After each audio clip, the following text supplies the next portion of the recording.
dit que quand un fils est maudit, pour la plupart des malédictions qu'il y a des fils, c'est la faiblesse de son père pour la considérer. Est-ce que vous comprenez? Je pense que pendant que nous serons en train de faire l'enseignement, vous allez essayer, on va essayer de comprendre ça pas à pas. Alléluia. Et c'est comme ça que depuis le matin, nous sommes en train de traiter le premier thème qui est la faiblesse, le premier thème qui est le malheur au fils et aux filles qui profitent de la faiblesse de leur père. Malheur aux fils et aux filles qui profitent de quoi? De la faiblesse de leur père. Vous savez, il y a une loi divine qui dit dans le livre de Exode: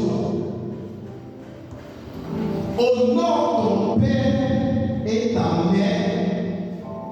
Et la promesse, c'est que tes jours sur cette terre vont se prolonger.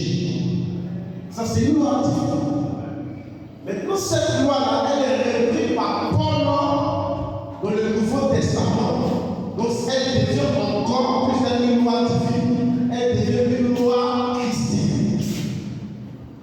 Et la Bible dit que honore ton père et ta mère. Alléluia. Donc, tout enfant,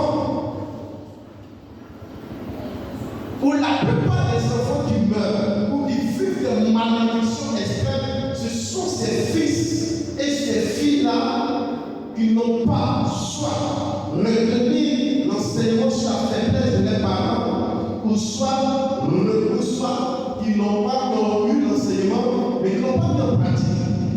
Alléluia. Parce que beaucoup de personnes pensent qu'on devient père parce qu'on a sperme. Alléluia. Il y a 14 ans, il y a 15 ans, il y a sperme. Donc si je veux devenir papa ou père, je veux devenir père. Alléluia. Et je pense que sur cette série d'enseignements-là, on va comprendre beaucoup de choses. Et le Dieu de la gloire des cieux, le Dieu de nos pères, nous pouvons vous dire et dire, va nous faire du bien. Alléluia. Parce qu'il est très important. La Bible dit que mon peuple périt parce qu'il manque la connaissance.